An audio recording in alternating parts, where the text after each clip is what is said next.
good habits. You sow good habits, and those habits is what will take you to what you so desire. It's the habits, it's the seeds of habits. So I give you some seeds of wisdom, all right? And I just ask that if so, you take heed, all right? So I gave you one on Tuesday, and we went on about that for about 20 minutes or so, and I got about another 20 minutes or so with you today. One was never complain about what you permit. Never complain about what you permit. You permit it, then you can't complain about it, all right? And then if you don't, and then stop complaining, just period the day, and just do something about it. How about that? Just stop complaining and just do something about it, all right? But make sure it's well thought out. Don't let it be emotions. Don't let it be feelings, all right? Because that's just all temporal. Won't last, and it's insufficient in the first place, all right? But again, that's my seeds of wisdom on that. So never complain about what you permit. 2, the problem that infuriates you the most is the problem that God has assigned you to solve. The problem that infuriates you the most is the problem that God has assigned you to solve.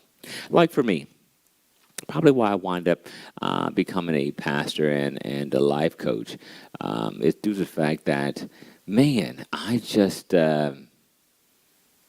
it just infuriates me when I see a lot of the churches full of the emotionalism. And again, I'll put my thing out. Okay, this is for me. A lot of the hollering and running and shouting, and no one's getting any wisdom. No one's getting any wisdom. No one's getting taught the laws and the kingdom. Remember, Jesus says, "Upon this rock I'll build my church, and the gates of hell shall not prevail against it. And I will give you the keys to the kingdom." So the keys is what unlock doors. The keys is what lock doors. All right. So the keys is what give you access. And so I didn't see a lot of people teaching on keys, teaching on laws and principles and patterns on how to live and govern your life.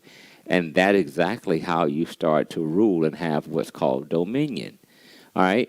So I didn't see that. So it infuriates me. And I was like, my God. So people this is all they do? Wow.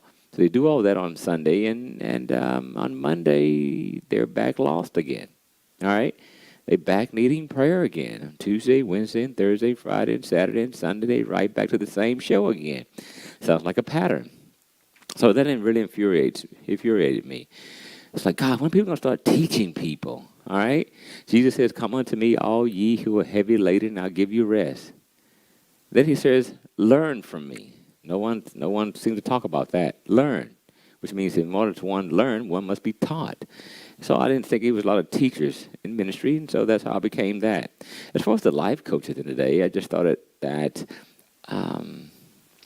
we got a coach for football and coach for basketball. We got a musical coach. We got a voice coach. We got all kind of coaches, but no one seems to help life.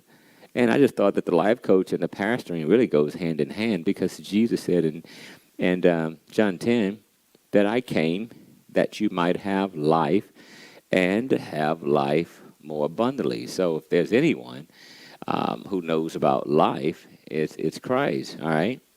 That says there was no temptation that he was, again, not made known to, that he was tempted just like any other man, and yet he overcome that. So he knew about life. So I figured if I was going to, again, help people, then they have to be taught about life. Now, I said I have all the answers, but again, I know someone who do. And the first thing he told his disciples was to follow me. Now, at the end of the day, that's also the ideal of the best coach and the best teacher you want to have is someone who tells you to follow them. Follow them simply means, again, not only will you watch from them, not only will you be taught by them, but at the end of the day, they will also show you how to do it so you can be able to teach others. And that's what the word, disciple, make disciples. That's what it's all about at the end of the day. So again, he teach others and then watch them do it and then watch them teach others and then they teach others and there you have it. All right? So that's what does it. So the problem that infuriates you the most is the problem that God has assigned you to solve. All right, so things that run you hot, you're just always so passionate about this thing. And, it's like no one else cares, but you care about it. Okay, then that's the thing you should do. That's the thing you should do. That's a problem that God has given you to solve.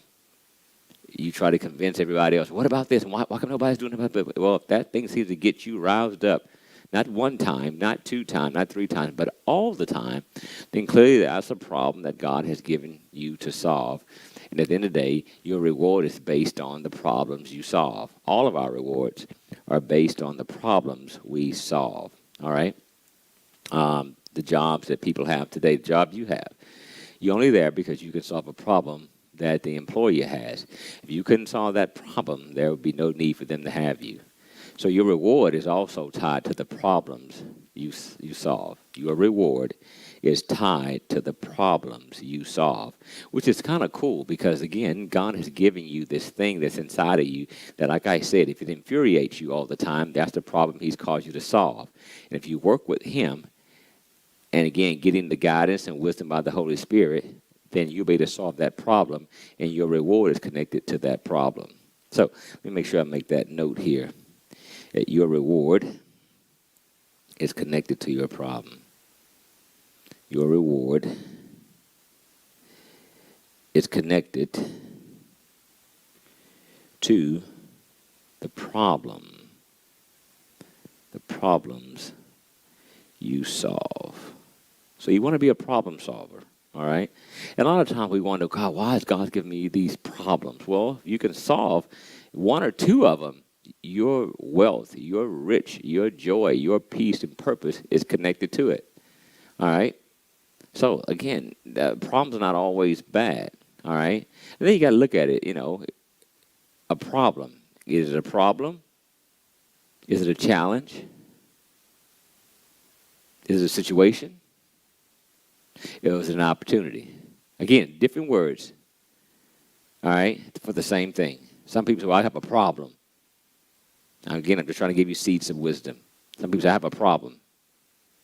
And people are like, oh, what is it now? Some people say, hey, I have a situation. Got it. That seems neutral. Some people say, hey, I have a challenge, which means now I got to rise to the occasion. Then some people say, I have an opportunity. Wow, which means they see a silver line. This thing can really work out for their good. They can really work out for their good. So look at your problems, as you say. So notice the problem, the situation, the challenge, and the opportunity is all based on the eye of the beholder or one's perception and how you're looking at it. What do you see? Do you really see a problem that most people, when they see a problem, they're saying it's a problem that I can't solve? A situation is something that possibly could be resolved. All right? A challenge is certainly, I figured this one thing out. I certainly can figure this out. I can figure this out. And an opportunity is that when I figure this out, this is going to work out really well. Wow. So perception. Change your perception.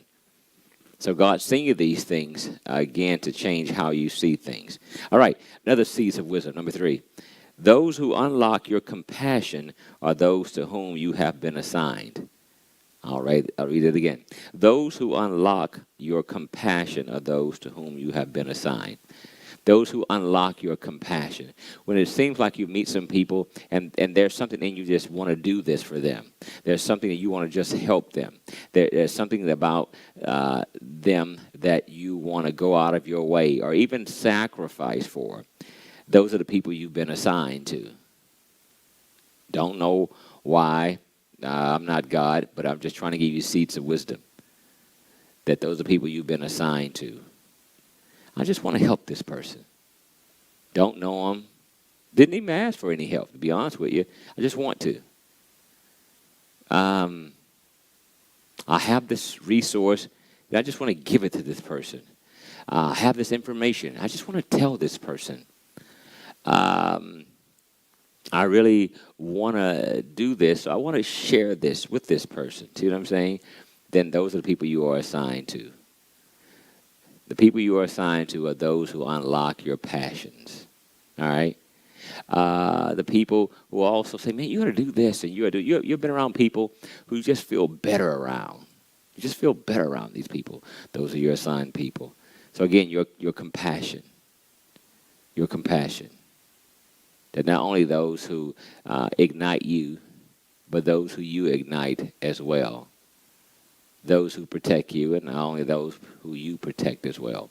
Those are the people who you are assigned to, those who unlock your compassion. Whether that be a homeless shelter, whether that be some type of nonprofit ministry, whether that be some type of little league coach, whether that be some type of association, whatever that is that unlike your compassion, it's something that brings something you like for others to enjoy, then those are the people you are assigned to. That you find yourself working on whatever that is or thinking about that all the time, then those are the people who have unlocked your compassion. Those are the people who you are assigned to. All right? So what's my assignment? You got to really have what's called self-awareness. You got to be alert at all times. The Bible talks about that. I believe in Peter, First Peter talks about being alert, being vigilant. You know what I'm saying? But being aware of your surrounding, like who am I? So therefore, I'm not lost and wondering, what's my purpose? What am I here for? Well, again, if you're around these people and I want to do this for this person, I want to help these people and these types of people, and I want to go on a crusade for this. Okay, then those are there you are. Those are the people you are assigned to. All right? They unlock your compassion. All right, 4. What you are willing to walk away from determines what God will bring to you. I might get to this one a little deeper and then get to number 5 and maybe stop. What you are willing to walk away from determines what God will bring to you. This is a good one. What you are willing to walk away from determines what God will bring to you. I think I was talking on Tuesday about, I'm going to go single. I'm going to go with single people real quick. How I'm dealing with someone who I know is not right, maybe not the best fit for me, but they're Mr. or Mrs. Right now. I know they're not forever, but they're Mr. or Mrs. Right now. Well, as long as you continue to hold on to right now, you won't get forever. What you are willing to walk away from determines what God will bring to you. So if you're saying, "Hey, I'm going to hold on to mediocre," then I can't get exceptional. I'm going to hold on to okay, then God won't send you true happiness. You understand? So that's where I'm at. What are you willing to walk away from determines what God will bring to you. You say, well, I'm with this job, I'm with this situation, this person, and this is not it. It's not making me happy. Are you willing to walk away from it? Are you willing to walk away from it? Kind of leads me to the story with Abraham's nephew, Lot. If you guys are familiar with the good book, the story about Lot, which is Abraham's nephew. He was down in Sodom and Gomorrah. The angel, the Lord came down, said, "I'm about to go ahead and destroy this place. And yet I need you to get out. I need you to take your family and leave. And when you leave, don't look back. Don't look back." And the scripture says, and Lot's daughters was going out, then his wife, and then Lot. And the Bible says, and then Lot's wife looked past him. She looks past him and looked back to Sodom and Gomorrah.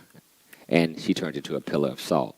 Well, Sodom and Gomorrah is more or less like near the water.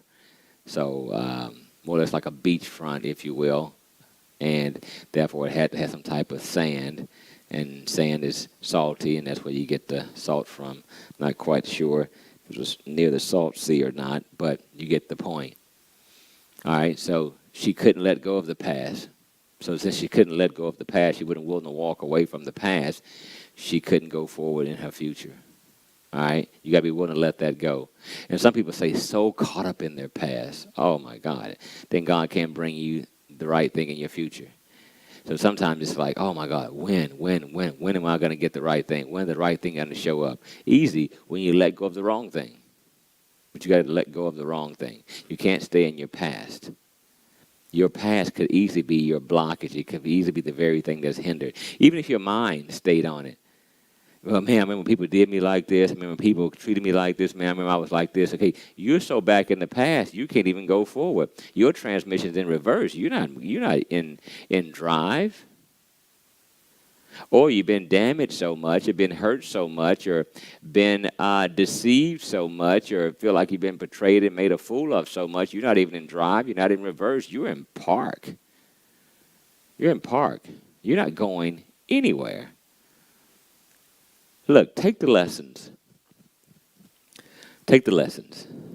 That's all you got to do. Take the lessons and learn from them. That's it. Take the lesson and learn from them. Okay.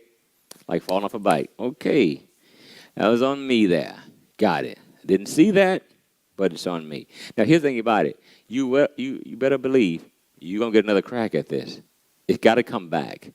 Now, some people call it karma. Now, they think, karma's a mug, man. Karma's a mug. It'll come back on you. Look, man, karma's not coming back to punish you. Karma is coming back to promote you. Because, see, you can't get promoted until you pass the test. You can't. So it's going to come back. It's going to give you the test over and over and over. You hear people say all the time, man, I feel like I just keep going through the same thing. Oh, yeah, you're going to continue to keep going through the same thing because you hadn't quite learned it yet. You hadn't quite passed it yet. And that's why James chapter 1 in the good book says, count it all joy when you fall into various trials. Knowing the trials are there to test your faith. And let faith produce patience. Let patience have its perfect work. Be patient. Especially all my young folks, be patient. Man, you're just in a rush for everything. And I'm telling you, when you get to be my age at 49, man, I don't rush nothing now. I mean, like literally, I don't rush anything. First of all, I feel that it's coming to me anyway. It's coming. Now, here's what I don't want. I don't want it to come when I'm not even ready. Now it's gone. So opportunity showed up, and I'm not even ready. I'm trying to put my clothes on because I'm not ready. Or I'm always rushing to where I missed it. You ever been rushing to a place, trying to get somewhere, maybe out of town, it's a 2 or 3 hour drive, or maybe even longer, whatever it can be, and you're rushing trying to get there. But you missed everything along the way. You missed all the people. While you were driving, did you see, what you calling? What? No, it was right there. I didn't see it. What about, oh my God, I know you guys made a stop over what you call it, and got those cookies or muffins, or taste that barbecue, or you stopped at a rest place and see those beautiful flowers, or the waterfall. What waterfall? Yeah, you passed right through it, rushing. And when you're young, you do that. When you're young, you do that. When you get a bit older, you're like, what was I rushing for? I didn't enjoy it. I didn't value it. I didn't appreciate everything that was around. It was right there. I gotta get this. I gotta get this. He was so crazy. Watch this. He was so crazy. Why rush? You're young. I mean, think about that. Why are you rushing? You're young. If anybody rushing, it's the older folks like, hey, I ain't got much time. What you gotta say? Gotta go. Right. But you're young and you're rushing through your life, and you're missing it. You're creating more hiccups and more bumbles and more stumbles than anything because of your rushing. I'm young. Joy. Got time. Laid back. See the big picture. Okay. Right. No, I want this. I want this. I want this. I want this. I want this. First of all, you just got out of high school. You just got out of a hall pass. You just got out of puberty. You just got all your grown teeth. You just got past acne. You just got out of a hall pass. And truth be told, if you want to go back some more years, you just got out of Pampers. And you're rushing?